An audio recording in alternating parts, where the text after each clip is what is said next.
कुछ होमवर्क है क्या? हम्म, क्या सर? कुछ होमवर्क था क्या? एचसी वर्मा शायद बनाने बोले थे, बन गया पूरा? टेलोरीमेट्री बोले बनाने के लिए। किससे? टेलोरीमेट्री बोले थे बनाने के लिए। हाँ, हो गया है पूरा। Yes sir. Yes sir. ठीक।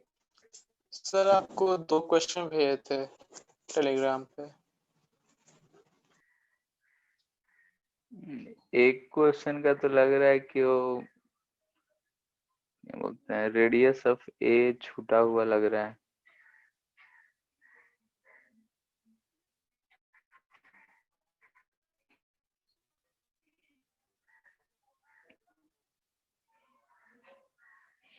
ठीक है, शायद वर्कशीट 37 का है।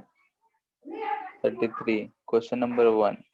क्वेश्चन नंबर 1 में क्या है कि एक ऐसा पुली है, इधर एक स्प्रिंग है, स्प्रिंग से अटैच एक मास है और इधर एक स्ट्रिंग से अटैच स्टूडेंट।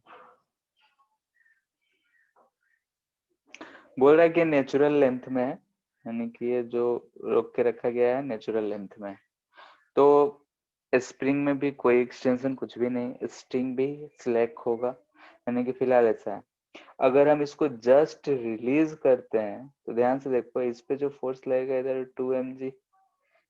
जस्ट रिलीज किए हैं, स्प्रिंग लगा हुआ है, तो ये अभी एक्सटेंस होगा, यानी कि यहाँ पे अभी फिलहाल जस्ट रिलीज के समय पे एट द मोमेंट का बात किया जा रहा है, इसमें टेंशन 0 ही रहेगा।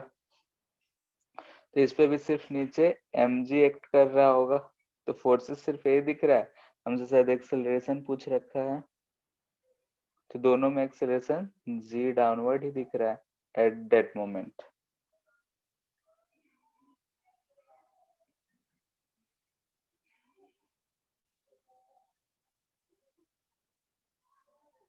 ठीक है, इसमें ये चीज फाइंड करना है, acceleration of A and be just after release. Natural length में है तो कोई एक्सटेंशन नहीं, स्प्रिंग को छोड़ेंगे तो ऊपर वाला एंड जो है वहीं रहे, मतलब ऊपर जाएगा, नीचे वाला नीचे, एक्सटेंशन होगा। लेकिन जस्ट मोमेंट पे पूछा जा रहा है, उस समय टेंशन 0 है, एक्सटेंशन 0 है, तो सिर्फ ग्रेविटी का फोर्स लग रहा है, तो उसके कारण जो एक्सेलरेशन आएगा वही एक्सेलरेशन होगा। सर स्प्रिंग अनस्ट्रेच्ड है, इसलिए स्ट्रिंग में भी टेंशन 0 होगा। हाँ, तो स्प्रिंग फोर्स 0 होगा ना, और स्प्रिंग फोर्स 0 है तो दोनों एंड पे टेंशन भी 0 होगा। Yes sir. और थर्ड वाले में एक है रेडियस, हमको लग रहा है कुछ मिसिंग है। सर एक चीज समझ में नहीं आ रहा है कि सर अगर दोनों सर्कल्स एक दूसरे को, दोनों स्फेयर्स एक दूसरे को टच कर रहा है और दोनों वॉल के भी कांटेक्ट में है, तो फिर वो तो टैंजेंट ही है, तो फिर तीनों के लिए तो इक्वल होना चाहिए। नहीं, ये नीचे आएगा तो ऊपर जाएगा, कांटेक्ट में ही रहेगा।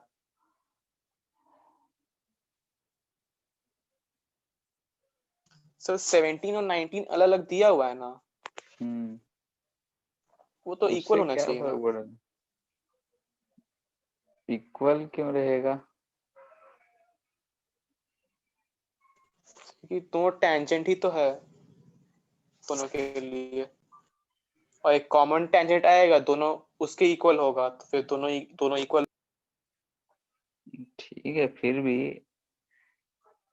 इक्वल तो नहीं रहेगा। जैसे कि यहाँ पे एक है ये, ठीक है, ये 17 है, ये 19 दे रखा है, ऐसा कुछ। ठीक है,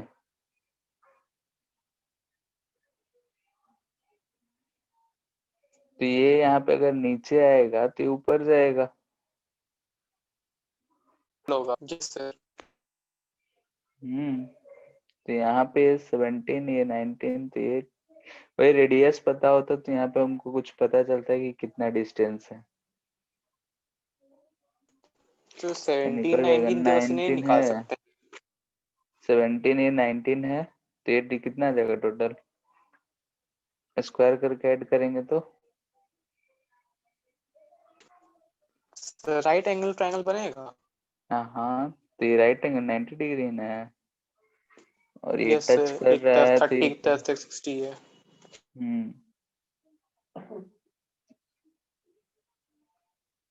तो दोनों को मिलाएंगे, राइट एंगल कहाँ बनेगा, ये तो थोड़ा सा पोर्शन तो बच ही जा रहा है। एक मिनट,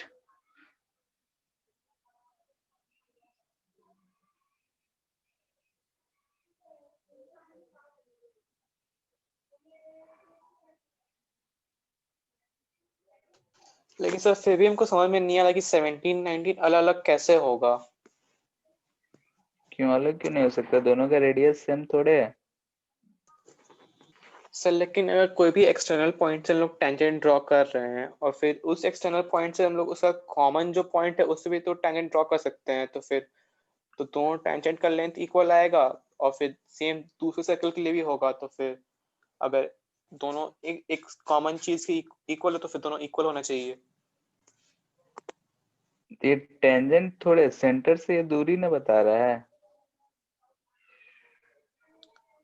ए का सर तो सेंटर से इस सरफेस से दूरी है, ठीक है, और इसका इसके सर सेंटर लेकिन से ये दूरी एरो तो जो बनाया है वो सरफेस के पैरेलल बनाया है, तो टेंजेंट का ही लेंथ होना चाहिए ना। तो टेंजेंट कहाँ से ले रहे हो, जैसे 19 ले रहे सर हो तो जहाँ इसके दो ये सेंटर प्लेन्स से यही दूरी तो दे रखा है, जैसे कि ये वाला डिस्टेंस 19 दिखा रहा है तो इसके सेंटर से इसका इस लेफ्ट वाले सरफेस से डिस्टेंस बता रहा है।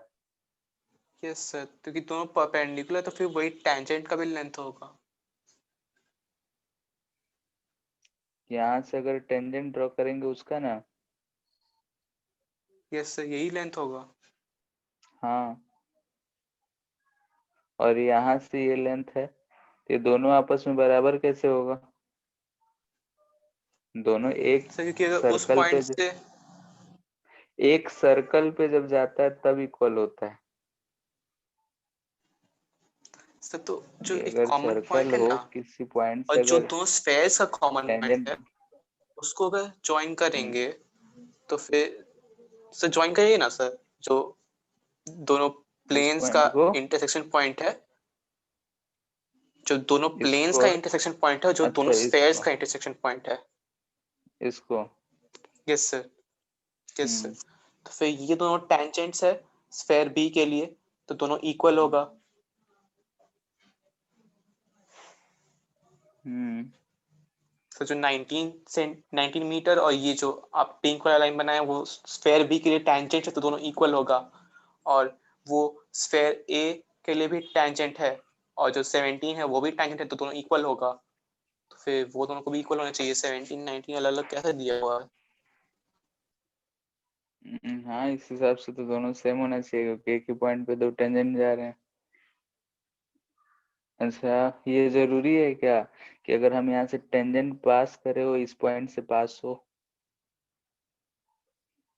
हम्म यहाँ पे अगर हम टेंजेंट ड्रॉ करें वो इस इंटरसेक्शन पॉइंट से पास हो, ऐसा जरूरी है, बोलो, नहीं कर सकते हम, यस सर। ठीक है, ऐसा जरूरी नहीं है।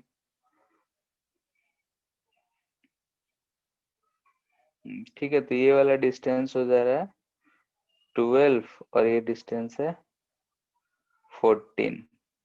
तो अगर हम यहाँ से इसको मिलाते हैं दोनों तो 90 ही रहेगा, तो ये हमको एक ट्रेंगल बन रहा है, तो राइट एंगल ट्रेंगल ही दिख रहा है, ये तो बन सकता है।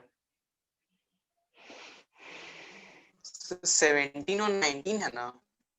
ये 5 5 हटा दिए, यही ट्रेंगल नाम बनाएंगे, ठीक अच्छा है, तो यहाँ से ये 5 गया, ये 5 गया, तो 14 और 12 हो गया, तो ये लेंथ कितना हो जाएगा, सर ए का 196। रेडियस तो 5 नहीं है। ये डिस्टेंस जो आएगा 19 था, ये 5 हम सब, अच्छा हाँ, वही चीज तो गड़बड़ हो रहा है। Yes, sir. हाँ, इसमें ठीक तो है अन्ना, ये 19 माइनस रेडियस ऑफ ए रहेगा। ठीक है, वही बोल रहे थे कि रेडियस ऑफ ए जो है कुछ मिसिंग अगर रहता भी तो ऊपर से है, फिर कैलकुलेट करने जा रहे हैं तो बहुत ज्यादा हो जा रहा है। इस लेंथ को 5 प्लस रेडियस ऑफ ए बोल सकते हैं, ये 12 है, फिर पाइथागोरस से आरे फाइंड करना मुश्किल ही दिख रहा है। ठीक है, आरे देना चाहिए था क्योंकि हमसे मैथ थोड़े करवाना चाह रहा है।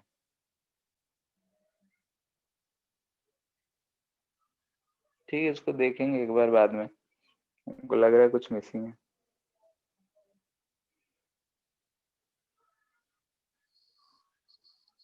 सर आधे पाइथागोरस थ्योरम से निकल जाएगा। कैसे? हाँ निकल तो जाएगा लेकिन लंबा जा रहा है ना, यहाँ से 19 माइनस आ रहे, ये 12 भी है, सॉल्व करेंगे तो आ रहे ही फाइंड करने में रह जाएंगे, क्वाड्रेटिक इक्वेशन बनेगा।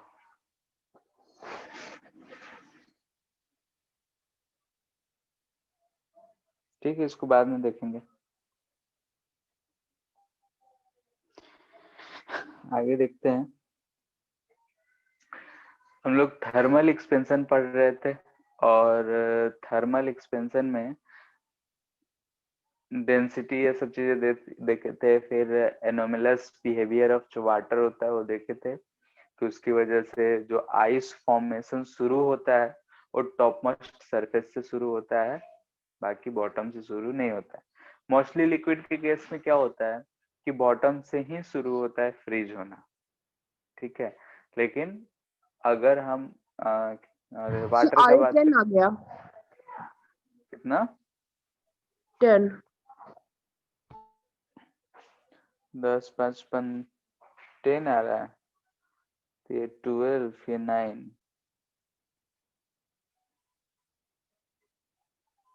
तो 9 पाइथागोरस अगर इसको 9 लिख रहे हैं, ये 12 ये 15, पाइथागोरस बन रहा है 44 प्लस 81।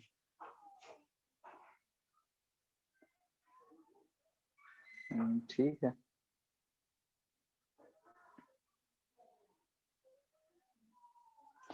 ठीक है। आरे अगर 10 आ गया तो उसको अभी बाद में करते हैं, फिलहाल अभी इस टॉपिक में देखते हैं, फिर उसमें दिमाग जाएगा। ठीक है, तो हम लोग देख रहे थे एनोमलस बिहेवियर ऑफ वाटर, तो उसमें वो बोल रहे हैं कि अगर एनोमलस बिहेवियर ऑफ वाटर है तो उसी की वजह से जो लिक्विड है जब फ्रीज होता है वाटर तो उसके सरफेस से आइस फॉर्मेशन शुरू होता है, क्योंकि आइस का डेंसिटी जो होता है सॉलिड फॉर्म है लेकिन उसका डेंसिटी लिक्विड से कम होता है तो ऊपर ही रह जाता है। लेकिन बाकी सब लिक्विड नॉर्मली अगर दूसरे लिक्विड की बात करें तो उसमें क्या होता है, जैसे जैसे अगर टेम्परेचर डाउन होता है डेंसिटी बढ़ता जाता है।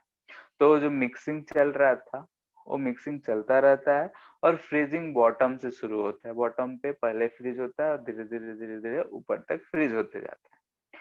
लेकिन आइस के केस में ऐसा नहीं होता है, आइस के केस में ऊपर से फ्रीजिंग शुरू होता है, टेम्परेचर ऊपर का भले ही लो।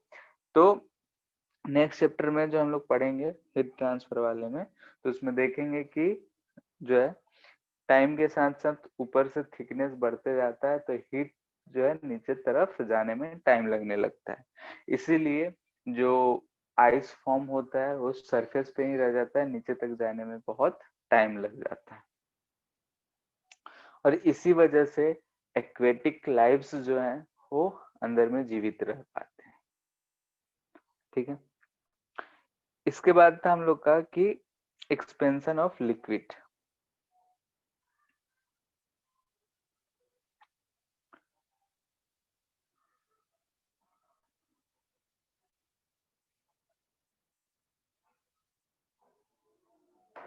अगर हम किसी कंटेनर में लिक्विड को रखे हैं और उसका एक्सपेंशन का बात करते हैं तो हम लोग जानते हैं कि अगर हीट करेंगे तो कंटेनर भी हीट होगा। ऐसा तो है नहीं कि लिक्विड को हम विदाउट कंटेनर कहीं रख पाए, किसी न किसी कंटेनर में रखेंगे, ऐसे जगह गिरे छोड़ेंगे तो फैल जाएगा। तो लिक्विड है तो उसको किसी कंटेनर में रखना होगा, जैसे मिल्क ही है तो उसको हम लोग किसी कंटेनर में, बॉल में या पतीले में, किसी भी कंटेनर में हम लोग उसको रखते हैं। गर्म भी करना होता है तो हम लोग उसको डायरेक्ट आग पे नहीं रखते हैं, किसी बर्तन में ही ले जाके रखते हैं। यानी किसी कंटेनर, किसी भी तरीके का कंटेनर हो, मिट्टी का हो या स्टील का हो, एल्युमिनियम का हो, जो भी हो, किसी न किसी कंटेनर में हम लोग लिक्विड को पुट करते हैं, फिर उसको हीट करते हैं, जैसे दूध ही गर्म करना होता। तो उसी केस के लिए हम लोग देख रहे हैं कि अगर हम टेम्परेचर T से, यानी कि हम ऐसे कर रहे हैं से कि ये हमारा कंटेनर है, ठीक है। कंटेनर में हमने लिक्विड पूरा फिल कर दिया है, पूरा फिल करे हैं, खाली कुछ भी नहीं छोड़े, यानी कि फुली फिल्ड है।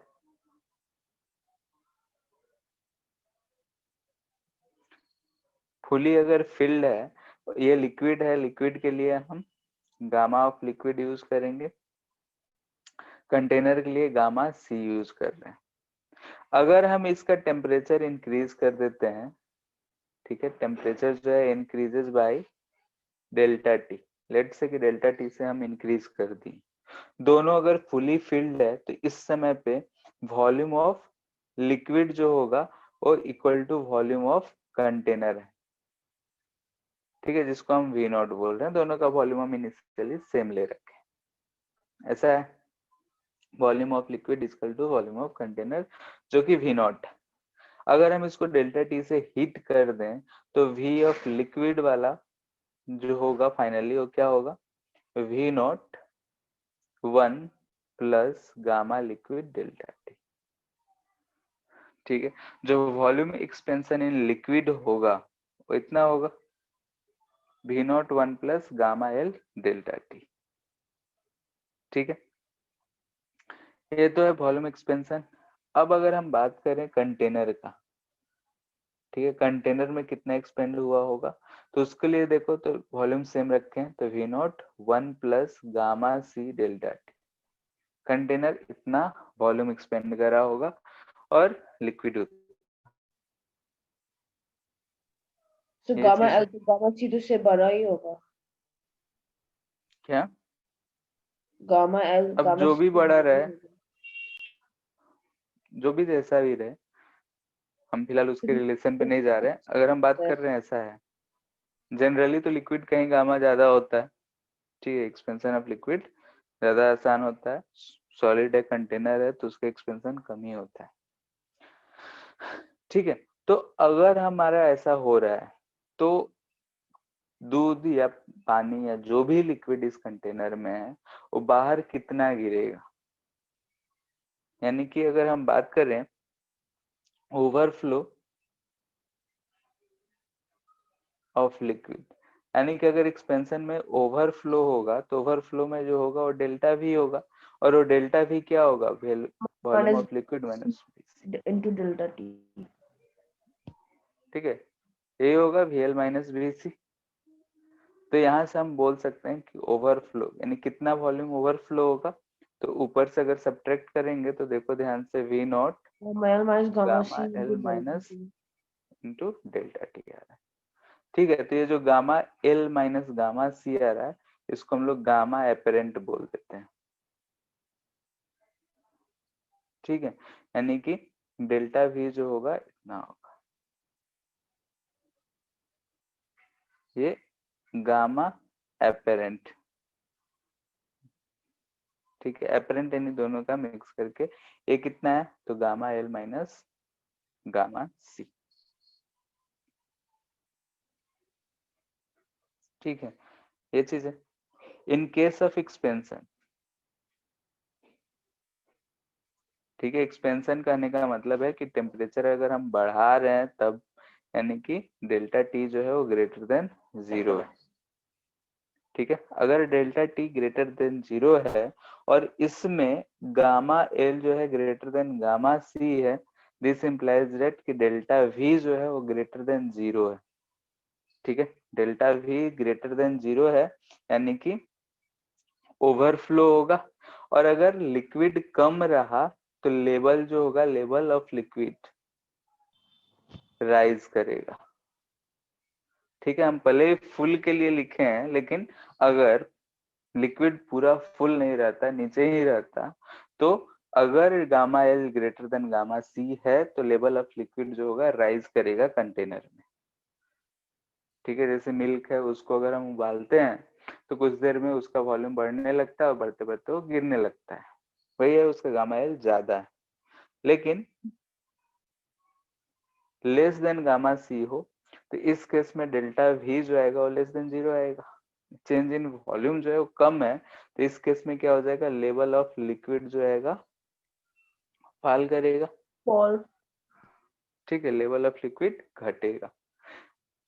अगर मान लेते हैं कभी ऐसा केस हो गया कि आयरन का बर्तन है, उसी में गर्म आयरन, लिक्विड आयरन रखे हैं, ऐसा केसेस बहुत कम ही मिलेगा कि सेम टाइप का लिक्विड कंटेनर भी हो और गामा सी भी हो, तो ऐसा केसेस नहीं मिलेगा। क्या वॉल्यूम कांस्टेंट होगा। ठीक है, वॉल्यूम क्या हो जाएगा, 0, यानी कि कोई भी चेंज नहीं आएगा, लेवल रिमेन्स अनचेंज्ड।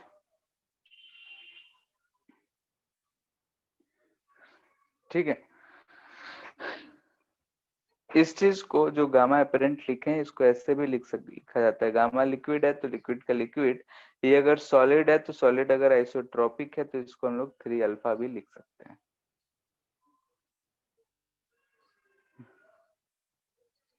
ठीक है, क्योंकि हम लोग देखे थे रिलेशन में कि गामा जो होता है 3 अल्फा के बराबर होता है।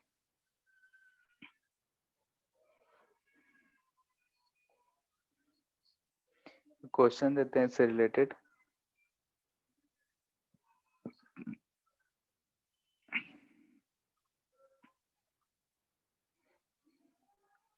कह रहा है कि वी नॉट जो है वो 250 सेंटीमीटर क्यूब है,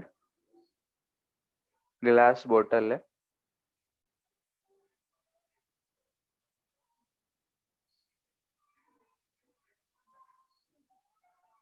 ठीक है, कंप्लीटली फिल्ड है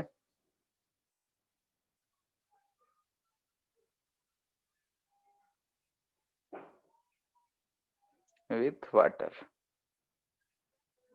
ठीक है, वाटर से कंप्लीटली फिल्ड है at 50 degree Celsius.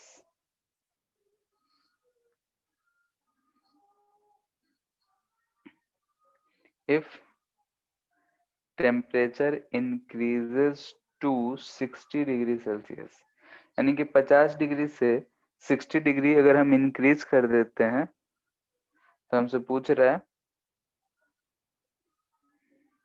How much water runs over it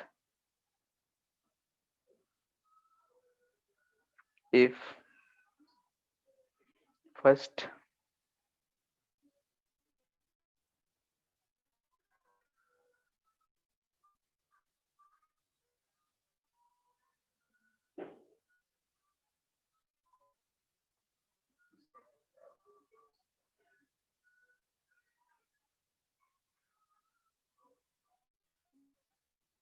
ठीक है, दोनों वैल्यू दे रखा है।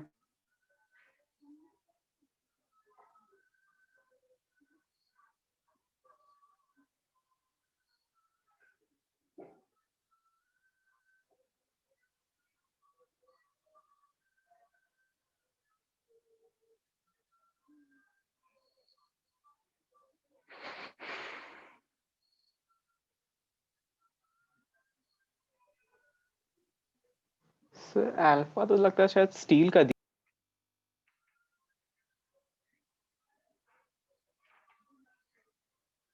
क्या दिया हुआ है। सर अल्फा तो ऐसा शायद स्टील का। पता नहीं, ग्लास का दिया हुआ है क्वेश्चन में, जो दिया हुआ है वही यूज करना है।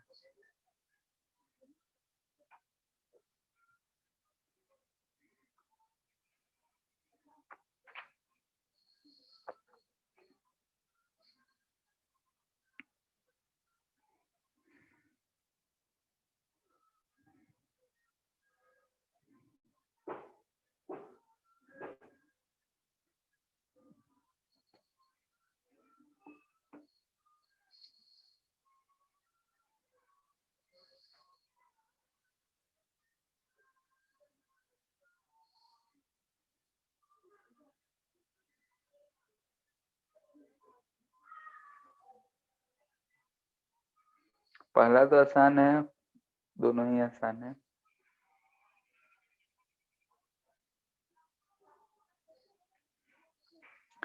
पहला में जितना भी वाटर एक्सपेंड करेगा बाहर ही गिरेगा क्योंकि वो पहले से फुल है।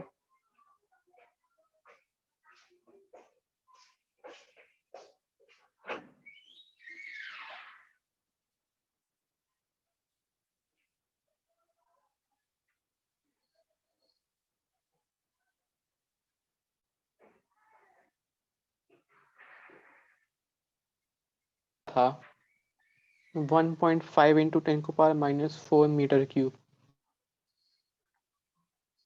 मीटर क्यूब में निकाले हो क्या? Yes sir. ठीक है। So 1.5 centimeter cube.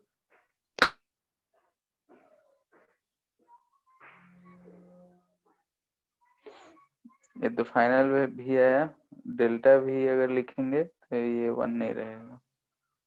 ठीक है। 250 इंटू 60 इंटू 10 का पावर -5 इंटू डेल्टा टी आ जा रहा है 10। इतना सेंटीमीटर क्यूब में रहने देते हैं और क्या।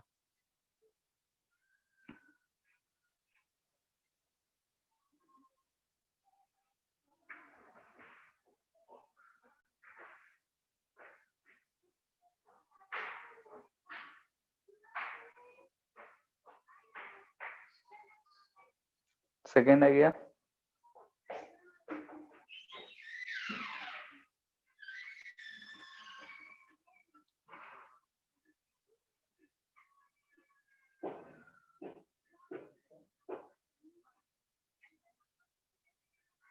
तो कैलकुलेशन कर रहा है।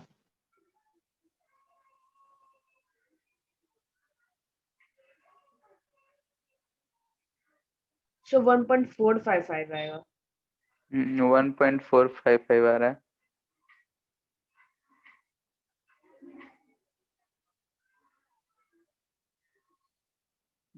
गामा एल कितना दे रखा है?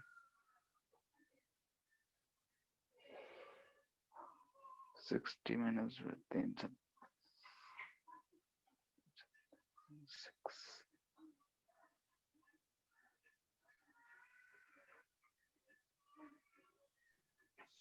So 1.5 में 3 alpha delta T v not subtract कर दीजिए। ठीक है, जो भी 1.455 सेंटीमीटर क्यूब आ रहा है।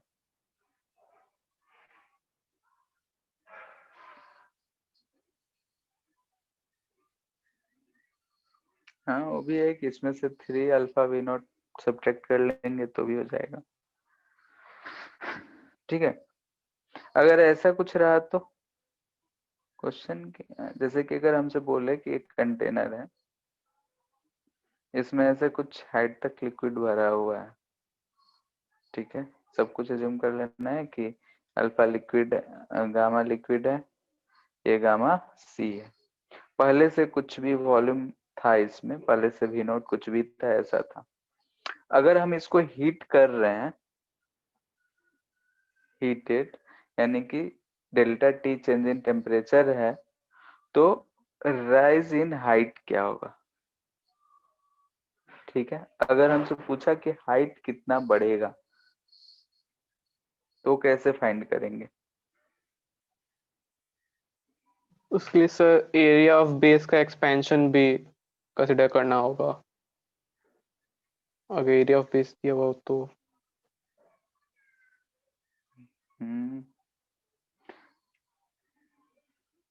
जैसे कि इस केस में अगर ध्यान से देखो तो कंटेनर का वॉल्यूम कितना भी एक्सपेंड करें, ठीक है, उससे हमको ज्यादा कुछ टेंशन लेने वाली बात तो होगी नहीं।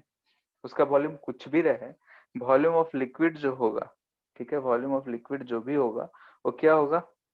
Area of container into height होगा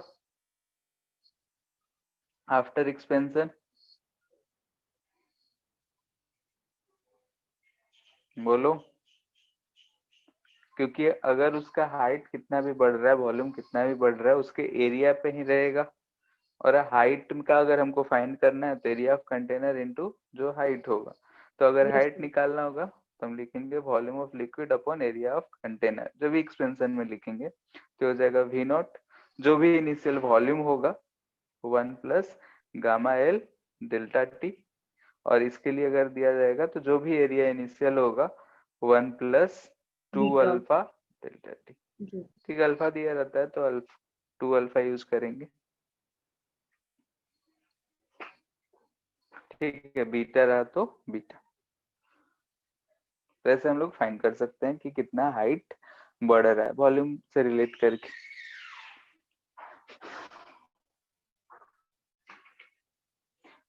इफेक्ट ऑफ टेम्परेचर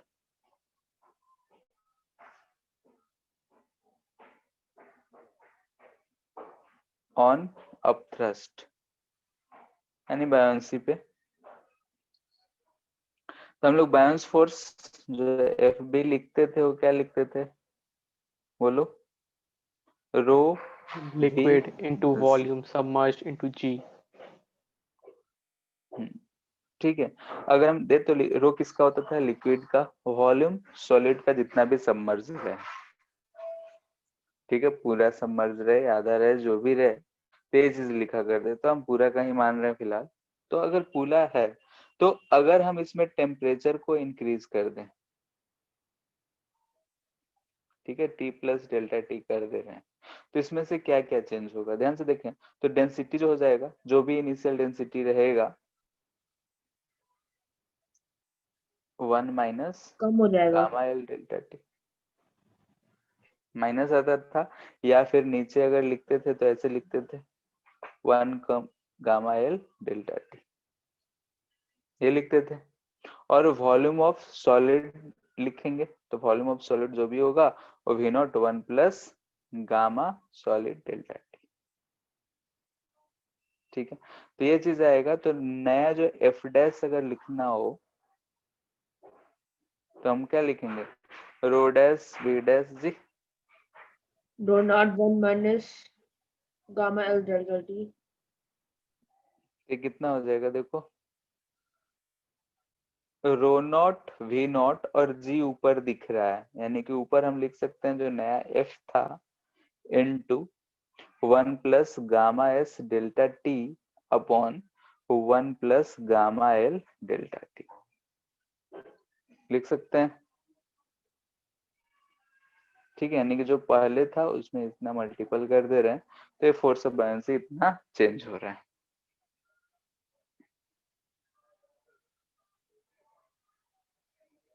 यानी कि टेम्परेचर पे फोर्स ऑफ बायोंसी भी चेंज होगा। डेंसिटी जो है घट रहा है, वॉल्यूम जो है बढ़ रहा है, तो फोर्स ऑफ बायोंसी इसके अकॉर्डिंग ही एक जो है डिक्रीज कर रहा है, एक जो है इंक्रीज कर रहा है।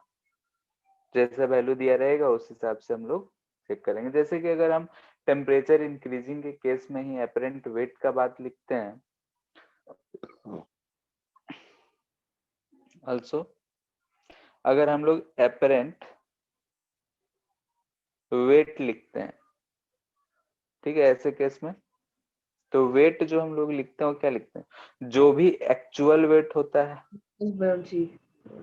माइनस थ्रस्ट यानी कि बायोंसी फोर्स ऑफ, ठीक है, फोर्स ऑफ बायोंसी, ये चीज लिखते हैं। तो एक्चुअल वेट में से जो फोर्स ऑफ बायोंसी अगर हम लोग सब्ट्रैक्ट कर देते हैं तो वही हमारा अपरेंट वेट होता है। अब मोस्टली केसेस में जो गामा ऑफ सॉलिड होगा वो less than gamma of liquid ही होता है। ठीक है, gamma of solid less than gamma of liquid होता है। तो हियर हम बोल सकते हैं since gamma of solid less than gamma of liquid, mostly cases में ये होता है, अगर कहीं दे दे तो उसके अकॉर्डिंग हम लोग चेक कर सकते हैं। तो ऊपर वाले इक्वेशन से बोलो कि एफ बी बड़ा है या एफ बी डैश बड़ा है।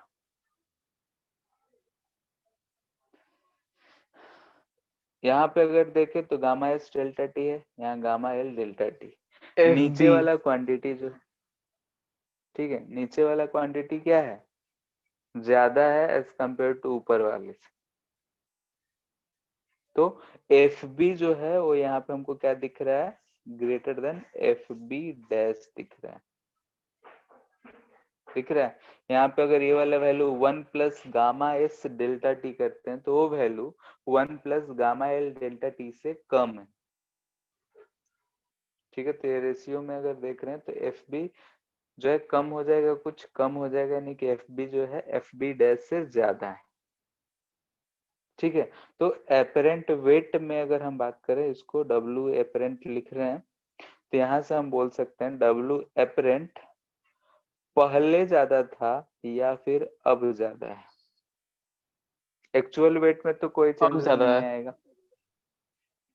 ठीक है, एपरेंट वेट जो है अब ज्यादा है, क्योंकि एफ बी यहाँ से हम फोर्स ऑफ बायोन्सी घटा रहे हैं, तो अब कम घटा रहे हैं, पहले ज्यादा घटा कर रहे थे, तो एपरेंट वेट जो है वो बढ़ जाता है। ठीक है, जनरल केसेस में gamma S is less than gamma L question बनाने के लिए gamma S greater than gamma L कर सकता है, तो उस चीज को ध्यान देना है। ठीक है, यानी कि अगर उसका एपरेंट वेट बढ़ रहा है, तो अगर बॉडी मान लेते हैं कि पानी में है, इक्विलिब्रियम में या कहीं भी लटक रहा है, तो उसका वेट और बढ़ जा रहा है, यानी कि अगर वो इक्विलिब्रियम में तो और नीचे की तरफ जाएगा, यानी कि कुछ पार्ट अगर सबमर्ज हो, उस दौरान अगर ऐसा कुछ हीट टेम्परेचर हम बढ़ा रहे हैं, तो उसका पार्ट और ज्यादा सबमर्ज होगा। इसका मतलब यही हुआ। ठीक है, इस चीज को ध्यान रखना। एक क्वेश्चन करते हैं।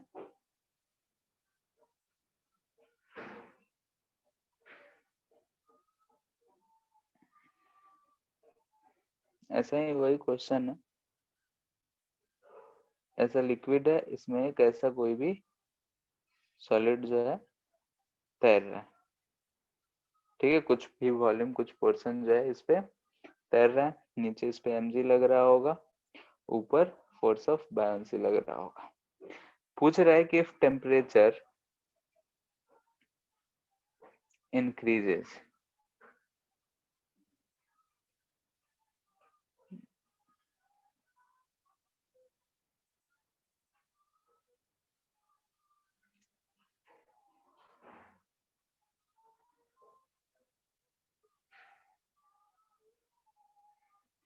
तो पूछ रहा है कि what happens to volume of solid liquid, क्या, volume of body inside liquid. ठीक है, अगर टेम्परेचर हम बढ़ा रहे हैं, तो जो भी वॉल्यूम लिक्विड के अंदर है उसका क्या हो रहा है।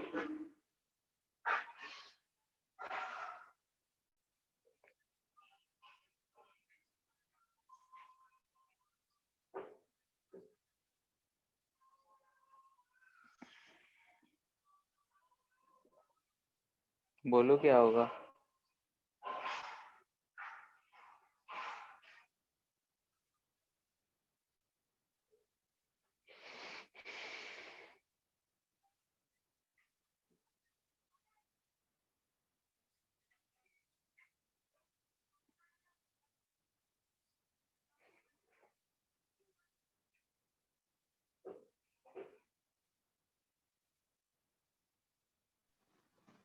बढ़ेगा वॉल्यूम इनसाइड लिक्विड।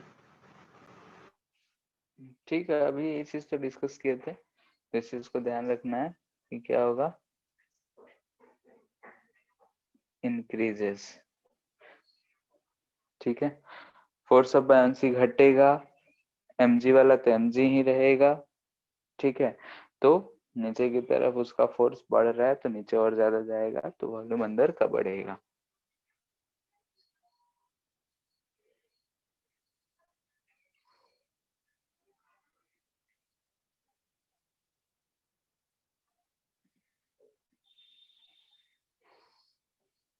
ठीक है, इन अबव क्वेश्चन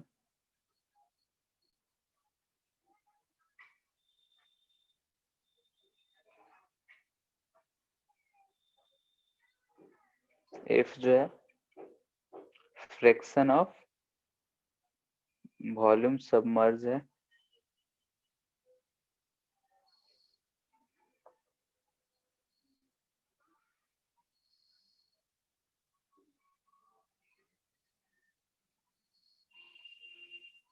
ठीक है। इसका जो बोल रहा है वो गामा 1 है, लिक्विड का गामा 2 है, टेम्परेचर जो है increases by delta T,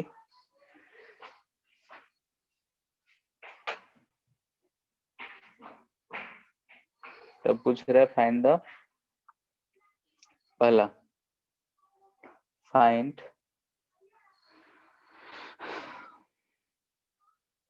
fraction of volume, जो फ्रैक्शन ऑफ वॉल्यूम सबमर्ज्ड, ठीक है, न्यू वॉल्यूम। सेकेंड यानी कि अगर टेम्परेचर बढ़ाएं तो कितना फ्रैक्शन सबमर्ज रह रहा है।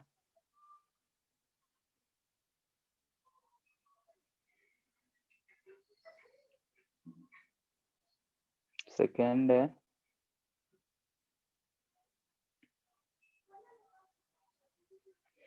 what condition will the sphere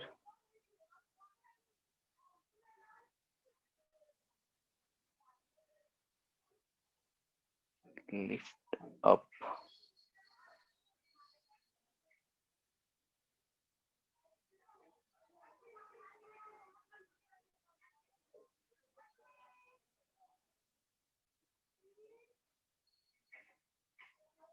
solve करो इसको।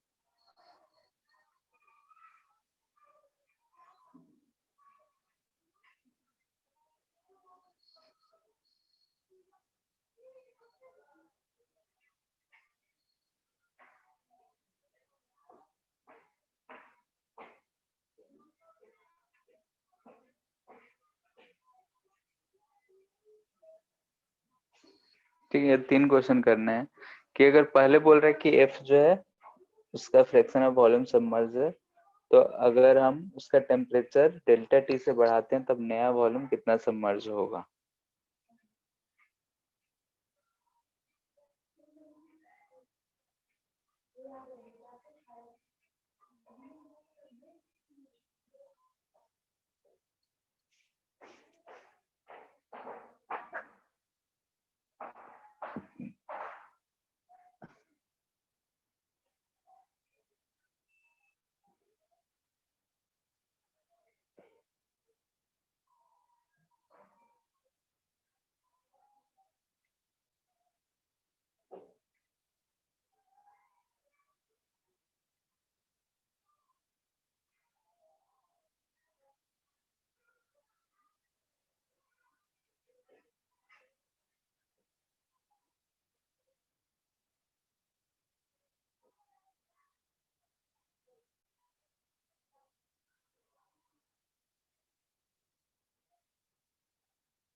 हो गया।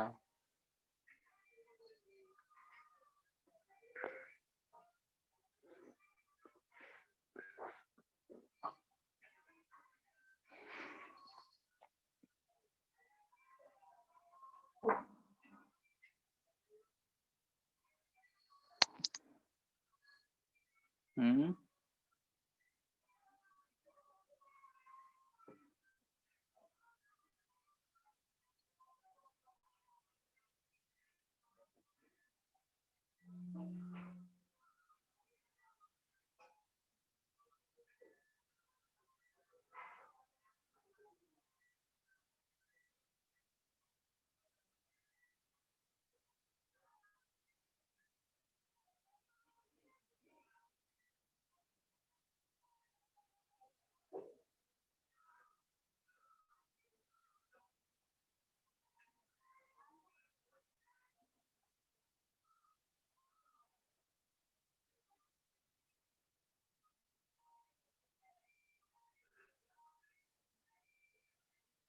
1 plus gamma 1 delta t by 1 plus gamma 2 delta t into f. 1 plus 1 plus gamma 1 delta t by 1 plus gamma 2 delta t into f. इसमें तो उल्टा दे रखा है, गामा 2 ऊपर है, गामा 1 नीचे है। सर सॉलिड का कौन सा है, लिक्विड का कौन सा है?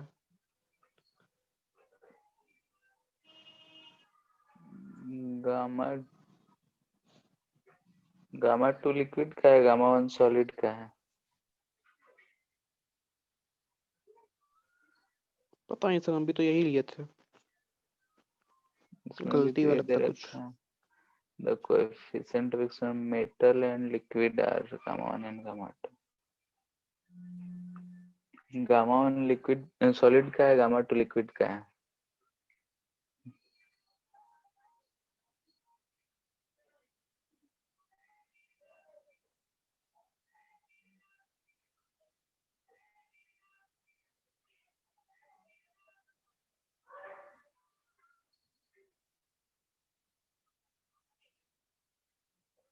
ठीक है, फ्रैक्शन सबमर्ज अगर निकालना हो, फ्रैक्शन कितना सबमर्ज हुआ है, तो volume submerge by original volume. ठीक है, तो यहाँ पे ये चीज आ रहा है, rho of solid upon rho of liquid. अगर हम टेम्परेचर इंक्रीज कर देते हैं, now if temperature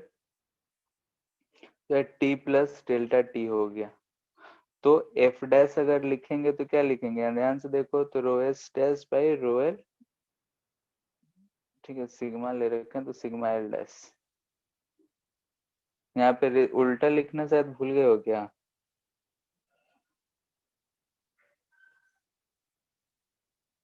yes sir. नीचे रहता है ना? Yes sir. ठीक है, इनटू इसका लिखेंगे तो सिग्मा नॉट, ये ऊपर चला जाएगा, नीचे लिखते 1 plus gamma 2 delta T. Density वाले में नीचे आता है, ये ध्यान रखना है। ठीक है, तो यहाँ से हमको दिख रहा है कि F into 1 plus gamma 2 delta T divide by 1 plus gamma 1 delta T.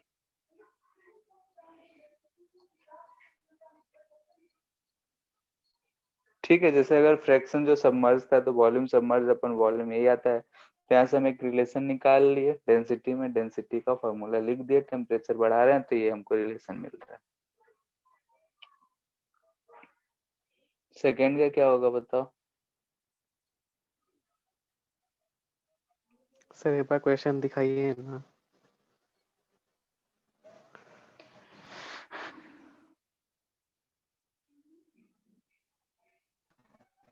ठीक है सर। स्फीयर कब ऊपर लिफ्ट होगा? सारा केसेस लिख दे रहा है। सर सी दोनों के लिखा हुआ है। जैसे वो टोटल को स्फीयर जो है उसको सिंक बोल रहा है।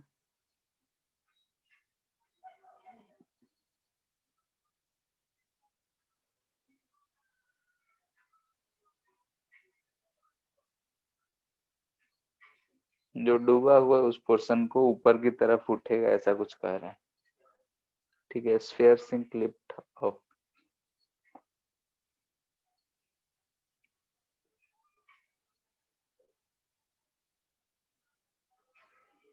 ठीक है, तो ये केसेस हो सकते हैं, अगर गामा 2 ग्रेटर देन गामा 1 हुआ, गामा 2 इक्वल टू 1 हुआ, या गामा 2 लेस देन गामा 1 हुआ। ठीक है। अच्छा, मिसप्रिंट है यहाँ पे, सिंक और शायद छूट गया है। ठीक है, सिंक और लिफ्ट अप। ठीक है, तो gamma two greater than 1, gamma two equal to 1 या फिर गामा टू लेस देन 1 हो सकता है। तो गामा टू अगर ग्रेटर देन 1 होगा तो क्या होगा बताओ?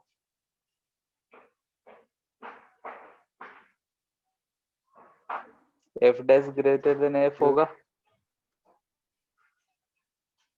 यानी कि सिंक करेगा। इसमें F dash equal to F होगा, सेम रहेगा, कोई चेंज नहीं होगा। और इस केस में दिख रहा है कि F dash less than F होगा, यानी कि लिफ्ट अप होगा।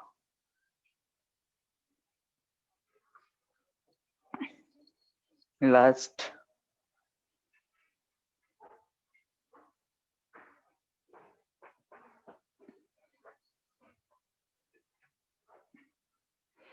ठीक है, इस चीज को चाहो तो ध्यान में रखना, क्योंकि थ्योरेटिकल क्वेश्चन आएगा तो वहां पे सोचने में सहायता मिलेगा कि गामा अगर लिक्विड का ज्यादा होगा तो डूबेगा,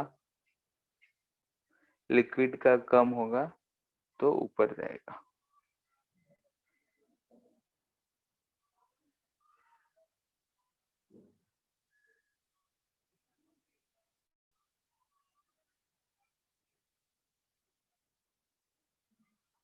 ठीक है, इसमें आ रहा है कि neglect the expansion of solid, expansion of solid को नेग्लेक्ट करना है।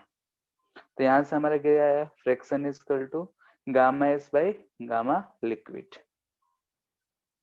तो थर्ड केस में अगर हम एफ डैश निकालेंगे तो ये आएगा हमारा gamma dash solid upon liquid. Solid का तो चेंज नहीं लेना है, तो जो पहले था वही रहेगा। लिक्विड का सिग्मा नॉट इसका ऊपर चला जाएगा 1 plus gamma two delta T, यानी कि F 1 plus gamma two delta T. Delta T हमको फाइंड करना है।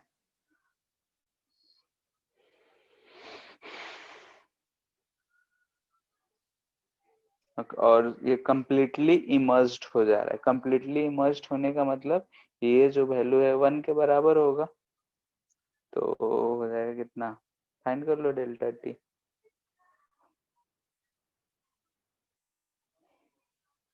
One minus F by F into gamma to.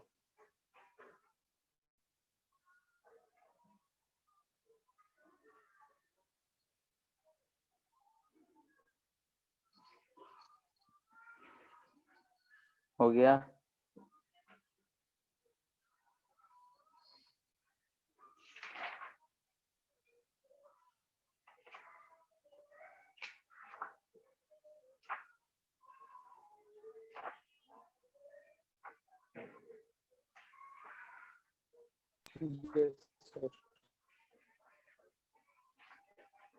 ठीक है,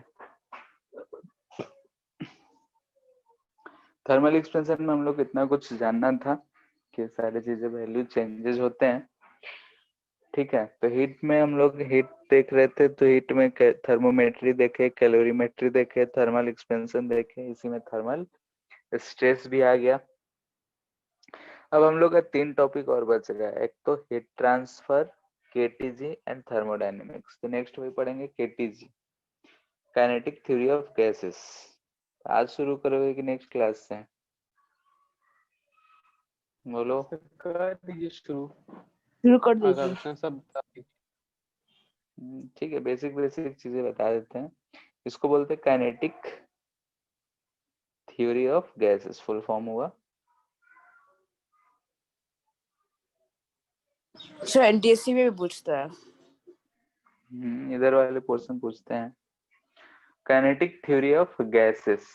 ठीक है, यानी कि हम लोग को इसमें मोस्टली किसके बारे में पढ़ना है, गैस के। जो हम लोग जानते हैं कि मैटर 3 प्रकार के पढ़ते हैं हम लोग, सॉलिड, लिक्विड और गैस। तो गैस जो होता है जिसमें मॉलिक्यूल्स के बीच में टोटली जो हम लोग मानते हैं कि जो बॉन्डिंग होता है नेग्लिजिबल होता है। गैसेस उस मैटर को बोलते हैं कि ये free to occupy any volume होता है, इसका कोई फिक्स्ड शेप एंड वॉल्यूम नहीं होता है, नो फिक्स्ड शेप और वॉल्यूम हम लोग बोलते हैं। ठीक है, जिस भी कंटेनर में रखते हैं उस कंटेनर का वॉल्यूम ही इस गैस का वॉल्यूम बन जाता है। ठीक है, तो इस चैप्टर में हम लोग यही सब चीजें देखेंगे। तो बेसिकली जो होगा वॉल्यूम, प्रेशर और टेम्परेचर, ठीक है, ये तीन चीज जो है हमारे गैस को डिफाइन करते हैं। कोई भी अगर गैसेस के बारे में बात करते हैं, जो गैसेस को बोलते हैं कि वो फ्री टू मूव होता है और कोई भी फिक्स शेप और साइज उसका नहीं होता है, कोई भी शेप नहीं होता है, कोई वॉल्यूम नहीं होता है, जिस भी कंटेनर में रख देंगे उस कंटेनर का वॉल्यूम उस गैस का वॉल्यूम हो जाता है। तो वही वॉल्यूम, फिर प्रेशर और टेम्परेचर। तो गैसेस जो है मॉलिक्यूल्स होते हैं, ये भी बना किसका होता है, मॉलिक्यूल्स। ठीक है, उन्हीं मॉलिक्यूल्स के बारे में हम लोग इस चैप्टर में बात करेंगे। तो ये जो है वॉल्यूम, वॉल्यूम किस चीज पे बेस्ड है, तो जो मॉलिक्यूल्स होते हैं वो फ्री होते हैं मूव करने के लिए। ठीक है, यानी कि जो एटम्स या मॉलिक्यूल्स की बात करते हैं, कोई भी एक टाइप का गैस है, जैसे कि अगर हम कोई CO2 लेते हैं तो उसमें दो मॉलिक्यूल्स हैं, तो CO2 मॉलिक्यूल बोलते हैं। अगर N2 है तो सिर्फ नाइट्रोजन है, तो नाइट्रोजन मॉलिक्यूल्स के फॉर्म में N2 गैस के फॉर्म में रहता है। ऑक्सीजन है तो एटम्स हो या फिर मॉलिक्यूल्स। तो हम जानते हैं कि गैसेस में जो एटम्स या मॉलिक्यूल्स होते हैं वो फ्रीडम होता है उनको कि इधर उधर वो मूव कर सके, फ्री टू मूव होते हैं, और उसी की वजह से वो स्प्रेड कर जाते हैं जो भी वॉल्यूम उसको मिलता है। इसलिए हम लोग बोलते हैं कि जिस भी कंटेनर में हम उसको पुट करेंगे उसका वो वॉल्यूम हो जाएगा। तो ये वॉल्यूम जो होता है ये किस चीज पे बेस्ड है, तो एटम्स और molecules are free to spread throughout, ठीक है, कंटेनर। जिस भी कंटेनर में रखते हैं उस पर डिपेंड रहता है। तो वॉल्यूम का बोलते हैं कि इसका जिस भी कंटेनर में हम पुट कर देते हैं वही उसका वॉल्यूम होगी। क्यों, क्योंकि एटम और मॉलिक्यूल्स फ्री हैं, उनके पास फ्रीडम है, वो अटैच्ड नहीं है। जैसा कि सॉलिड है तो उसमें जो बॉन्डिंग है बहुत ज्यादा है, मॉलिक्यूल्स जो है क्रिस्टल स्ट्रक्चर जो होता है छोड़ के इधर उधर मूव नहीं करते। लिक्विड में थोड़ा कम होता है तो मूव कर लेते हैं लेकिन अटैच ही रहते हैं, लेकिन गैसेस में एकदम फ्रीडम है, तो जहां मन जितना भी स्पेस मिला उसमें घूम फिर लेते हैं हम लोग। इसलिए उसका वॉल्यूम हम लोग बोलते हैं जिस भी कंटेनर में हो उसका वॉल्यूम हो। प्रेशर यानी कि pressure applied on the container, जिस भी कंटेनर में हम गैसेस को रखे हैं वो प्रेशर हम लोग वही चीज करते हैं कि जो कंटेनर पे प्रेशर लगा रहा हो। यानी कि प्रेशर क्या है, तो applied on container due to gases. ठीक है, यानी गैसेस मॉलिक्यूल जो है, गैसेस मॉलिक्यूल्स जो हैं वो प्रेशर अप्लाई कर रहे होंगे। ये प्रेशर कैसे अप्लाई कर रहे होंगे, तो ड्यू टू कोलिजन। ठीक है, मॉलिक्यूल्स जो है कंटेनर पे आके बार बार कोलाइड कर रहे होंगे, उस कोलिजन से उनका मोमेंटम चेंज हो रहा होगा। इस कोलिजन से क्या हो रहा होगा कि मोमेंटम चेंज हो रहा होगा, मोमेंटम चेंज हो रहा होगा। तो जब भी मोमेंटम चेंज होता है, कुछ समय अगर बीता है, तो change in momentum, rate of change in momentum हम बोलते हैं फोर्स। और किसी एरिया पे अगर फोर्स लग रहा है तो फोर्स पर यूनिट एरिया होता है प्रेशर। ठीक है, तो वही चीज है कि जो प्रेशर का बात करते हैं गैसेस का, कि गैसेस का इतना प्रेशर है किसी कंटेनर में है, तो वो उस कंटेनर पे कितना प्रेशर अप्लाई कर रहा है उस चीज का बात होता है।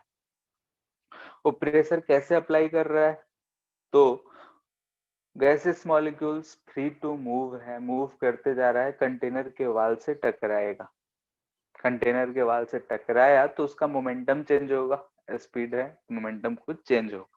उस मोमेंटम चेंज की वजह से वो एक फोर्स उस पे लगा रहा है, जिस फोर्स पर यूनिट एरिया को हम प्रेशर कर रहे हैं।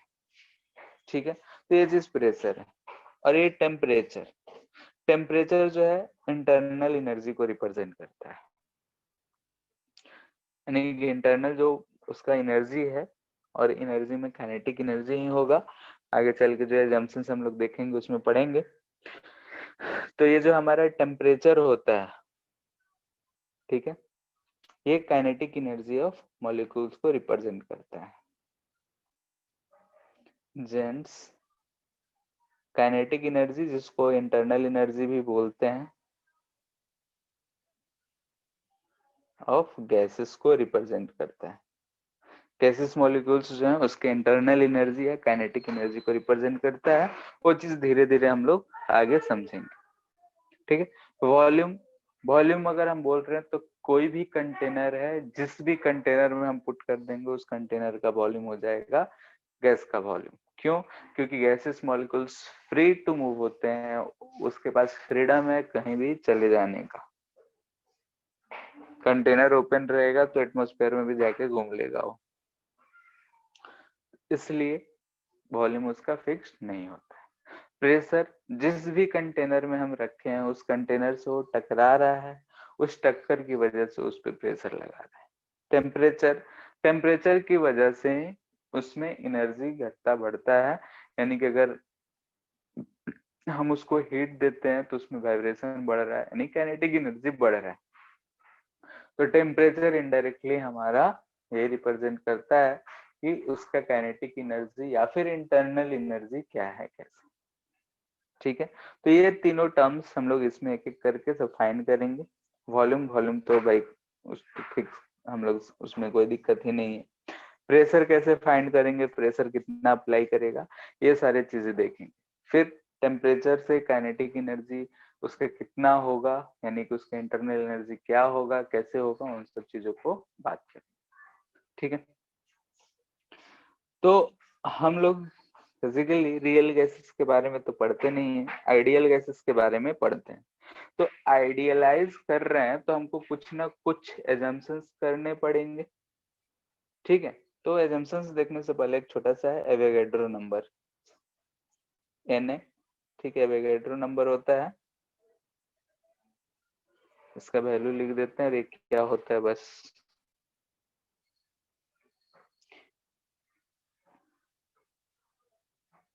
नंबर, ठीक है। इसका वैल्यू होता है 6.022 यानी कि नंबर ऑफ मॉलिक्यूल्स या number of atoms in 1 mole of substance. कोई भी 1 मोल ऑफ सबस्टेंस लिए हैं तो उसमें कितने नंबर ऑफ एटम्स या मॉलिक्यूल्स होंगे, उस चीज को ये रिप्रेजेंट करता है। केमिस्ट्री में बहुत पढ़े होंगे तो हम इसमें ज्यादा नहीं जा रहे। नेक्स्ट जो हम पढ़ रहे हैं एजम्पशंस,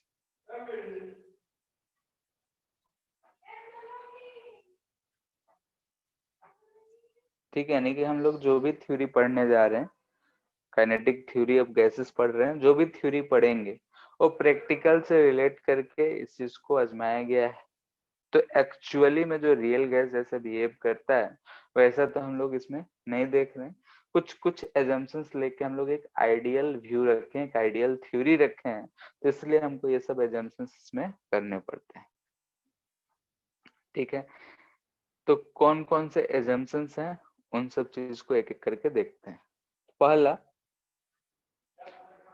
पहला जो है कि हर एक गैस, यानी कोई भी गैस का बात करते हैं तो बहुत ही स्मॉल पार्टिकल से बना है, यानी एटम और मॉलिक्यूल से बना है। पहला तो ये, यानी कि every gas is made of extremely small particles,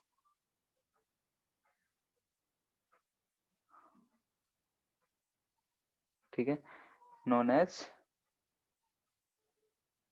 atoms और मॉलिक्यूल्स, ठीक है। ये एटम्स और मॉलिक्यूल्स से बना होता है। जो एटम और मॉलिक्यूल्स होते हैं उनका शेप कहा जाता है कि मॉलिक्यूल ऑफ गैस आइडेंटिकल होंगे, यानी कि फॉर अ गैस, ठीक है, एक गैस के लिए, यानी कोई भी गिवन गैस कर देते हैं, ठीक है, गिवन गैस, ये चीज ध्यान रखना। कोई भी एक गिवन गैस है उसके लिए these are identical. ठीक है, यानी for a given gas molecules जो होंगे आर आइडेंटिकल होंगे, रिजिड होंगे, स्फेरिकल होंगे,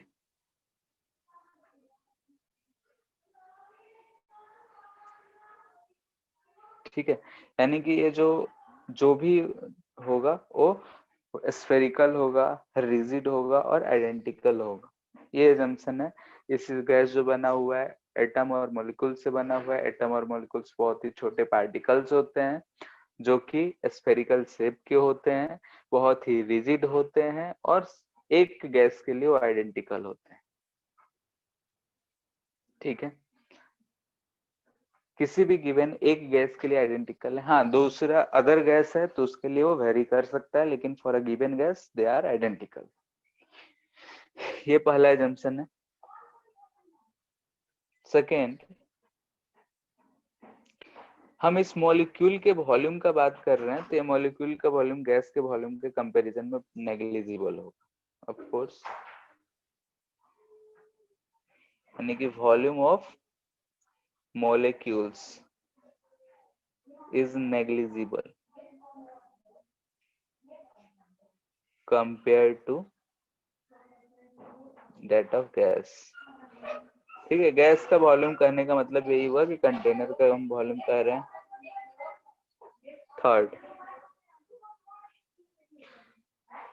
थर्ड, अगर हम बोल रहे हैं कि ये जो गैस मॉलिक्यूल्स हैं किसी भी कंटेनर में रखे हैं तो मूव कर रहे हैं, जैसे कि अगर हम यहाँ पे बोल रहे हैं कि ये कंटेनर है, इसमें गैसेस है, तो ये गैसेस अगर है तो ऐसा हम ये नहीं ट्रीट करेंगे कि यहाँ पे गैसेस का डेंसिटी ज्यादा है, यहाँ पे कम है, यहाँ पे और ज्यादा है।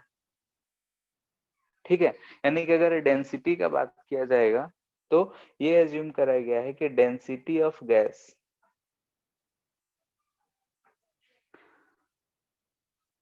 एट ऑल पॉइंट्स, ठीक है, कांस्टेंट एट ऑल पॉइंट्स। ठीक है, यानी कि हर पॉइंट्स पे डेंसिटी जो होगा कांस्टेंट होगा। कंटेनर में तो ऐसा नहीं कहेंगे कि गैसेस है ऊपर जो है डेंसिटी ज्यादा होगा और नीचे जो होगा डेंसिटी कम होगा। क्या कहेंगे कि हर पॉइंट पे डेंसिटी सेम होगा। जनरली मन में क्या रहता है, गैस है तो ऊपर की तरफ भागेगा, तो ऊपर जाके कंटेनर पे इकट्ठा हो रहा होगा तो वहां पे डेंसिटी उसका ज्यादा है, वहां मॉलिक्यूल्स ज्यादा है। ऐसा हम नहीं सोचेंगे, हम क्या कहेंगे कि डेंसिटी हर पॉइंट पे same. Fourth, there is no interaction between two molecules। ठीक है, कोई इंटरेक्शन नहीं है, no interaction between two molecules. ये क्या रिप्रेजेंट करता है कि पोटेंशियल एनर्जी जो है जीरो, यानी कि इस केस में पोटेंशियल एनर्जी है ही नहीं, ये चीज ध्यान। ठीक है, यानी कि नो इंटरेक्शन है, यानी कि दो मॉलिक्यूल्स के बीच में कोई भी पोटेंशियल एनर्जी नहीं है, यानी कि ये चीज रिप्रेजेंट करता है कि gases only have kinetic energy. ठीक है, काइनेटिक एनर्जी ही रहता है, इसीलिए हम लोग इंटरनल एनर्जी को काइनेटिक एनर्जी ही कहते हैं। पोटेंशियल एनर्जी का कंसेप्ट नहीं आएगा क्योंकि हम ये अज्यूम कर चुके हैं कि दो मॉलिक्यूल्स ना आपस में अट्रैक्ट करेंगे ना ही रिपेल करेंगे, कोई इंटरेक्शन नहीं होगा, तो उनके आपस में कोई भी पोटेंशियल एनर्जी नहीं होगा। ठीक है, fourth, fifth, all collisions are elastic. ठीक है, सारे के सारे कोलिजन जो होंगे इलास्टिक, यानी कि अगर दो मॉलिक्यूल्स आपस में टकरा रहे हैं ओ भी, और मॉलिक्यूल्स अगर वाल से टकरा रहा है ओ भी, जितने भी कोलिजन्स हैं वो सारे के सारे इलास्टिक हैं, यानी कि नो लॉस इन एनर्जी। ठीक है, कोलिजन के दौरान कोई एनर्जी में लॉस नहीं हो रहा है, ये चीज एज्यूम करके रखना है। कोई इंटरेक्शन नहीं है, यानी कि ना ही अट्रैक्शन है ना ही रिपल्सन है दो मॉलिक्यूल्स के बीच में, तो पोटेंशियल एनर्जी नहीं होगा, सिर्फ काइनेटिक एनर्जी होगा। इसीलिए हम लोग कभी भी इंटरनल एनर्जी या काइनेटिक एनर्जी बोलते हैं तो लगभग हम गैसेस के टोटल एनर्जी की ही बात करते हैं, क्योंकि पोटेंशियल एनर्जी इसके पास नहीं होता। जो भी कोलिजन होगा या तो आपस में कोलाइड करे या फिर किसी वाल से कोलिड करे, सारा का सारा इलास्टिक इन नेचर होगा। ठीक है, सिक्स्थ, मॉलिक्यूल्स, ऐसे लिख देते हैं, motion of molecules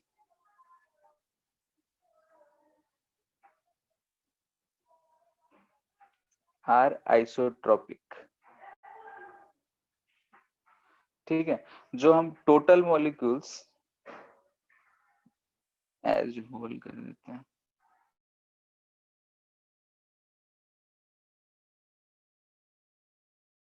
tropic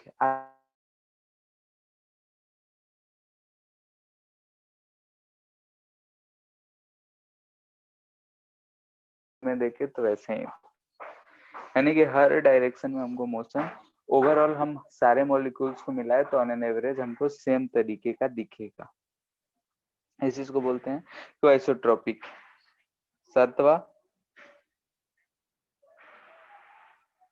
time spent during collision.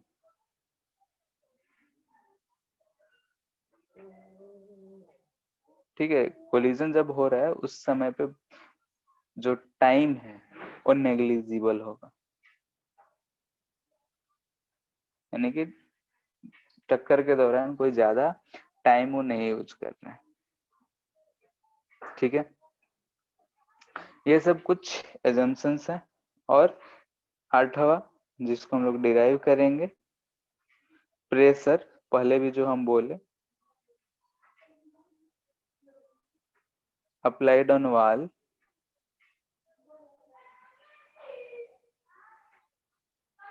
by gas molecules is result of rate of change in momentum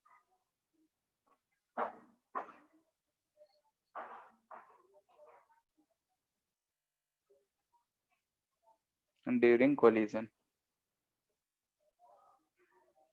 ठीक है, कोलिजन के दौरान जो पर यूनिट एरिया चेंज, जो मोमेंटम आ रहा है ना, फोर्स पर यूनिट एरिया लिखा गया है, वो चीज प्रेशर है। ठीक है, तो ये सारे एजम्पशंस है काइनेटिक थ्योरी गैस को पढ़ने के लिए।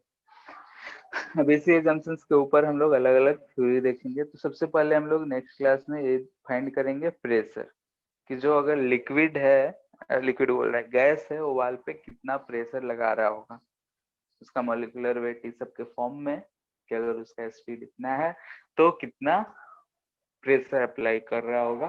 तो ऐसी सब चीज हम लोग डिराइव करेंगे, और वो किस चीज पे बेस्ड होगा, तो rate of change in momentum per unit area, यानी rate of change in momentum find करेंगे तो हमको फोर्स ही मिलेगा, उसको एरिया से डिवाइड कर देंगे तो हमको प्रेशर ऑन द वॉल मिल जाएगा, यानी कि कंटेनर पे कितना प्रेशर अप्लाई कर रहा है वो हमको मिल जाएगा। तो नेक्स्ट क्लास में हम लोग ये प्रेशर पहले फाइंड करेंगे, फिर डिफरेंट डिफरेंट टाइप्स के वेलोसिटी, यानी VRMS, V average, most probable speed, ये सब चीजें चलेंगी। फिर इस काइनेटिक थ्योरी ऑफ गैसेस का जो हमारा इक्वेशन डिराइव होगा, उस इक्वेशन से बॉयल्स लॉ, चार्ल्स लॉ, ये सब सारे लॉ, डाल्टन्स लॉ, सबको ही प्रूफ करते हुए दिखे। ठीक है, तो गैसियस स्टेट पढ़ लियो केमिस्ट्री में? Yes sir. ठीक है, तो उसमें अगर पढ़ लियो तो मोस्टली जो हम लोग को पढ़ना है उस चैप्टर में जो चीजें भी पढ़ाई गई हैं वही सब चीजें, तो एक बार चाहो तो उसको देख सकते हो कि V = nRT, फिर बॉयल्स लॉ क्या है, चार्ल्स लॉ क्या है, आइसोथर्मिक प्रोसेस क्या है। हाँ, van der Waals equation, van de वाली इक्वेशन हम लोग को नहीं पढ़ना होता है। ठीक है, वही basic law, Avogadro law, Gay Lussac law, Charles law, Boyle's law, ये सब चीजें हम लोग डिराइव करेंगे इस थ्योरी से। ठीक है, उसके बाद देखेंगे। हाँ सर, कोलिजन फ्रीक्वेंसी का क्या फॉर्मूला होता है? Collision frequency, yes sir. Frequency हम लोग में कहाँ होता है कुछ। सर, कोई रिलेशन नहीं होता है कोलिजन फ्रीक्वेंसी का टेम्परेचर पे वगैरह वगैरह? कोलिजन फ्रीक्वेंसी का कोई इक्वेशन तो हमको याद नहीं है। अच्छा, एक तो मीन फ्री पाथ वाले का बोल रहे हो क्या? Yes sir. एक तो होता है मीन फ्री पाथ में पढ़ते हैं कि जैसे दो मॉलिक्यूल्स को कोलाइड कराते हैं तो फ्रीक्वेंसी। अच्छा, उसी की बात कर रहे हो क्या? Yes sir. हाँ, तो कोलिजन फ्रीक्वेंसी आता है पाई डी स्क्वायर वी एन।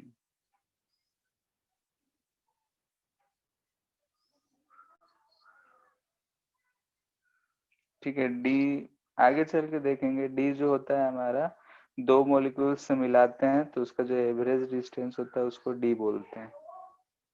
भी जो होता है वो स्पीड होता है कि दोनों किस स्पीड से जा रहा है, वो स्पीड और N number of molecules per unit volume लेते हैं।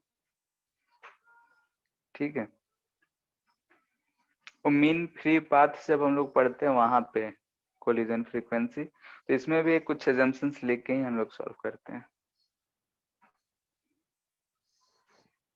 ठीक है, ठीक है, फिर आज इतना ही। नेक्स्ट क्लास में प्रेशर शुरू करेंगे। प्रेशर फाइंड करने के बाद बाकी डिग्री ऑफ फ्रीडम, ये सब चीजें क्या होती हैं वो सब चीजें जानेंगे। ठीक है, फिर लास्ट में डिफरेंट प्रोसेसेस, आइसोकोरिक, आइसोबेरिक और क्या क्या कुछ कुछ प्रोसेस है। ठीक है, आइसोथर्मल। हाँ, आइसोथर्मल, एडियाबैटिक और सब चीजें हम लोग देखें। ठीक है,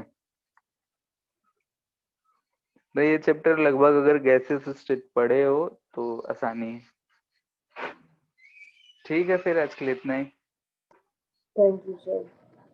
thank you. Thank you sir. Thank you.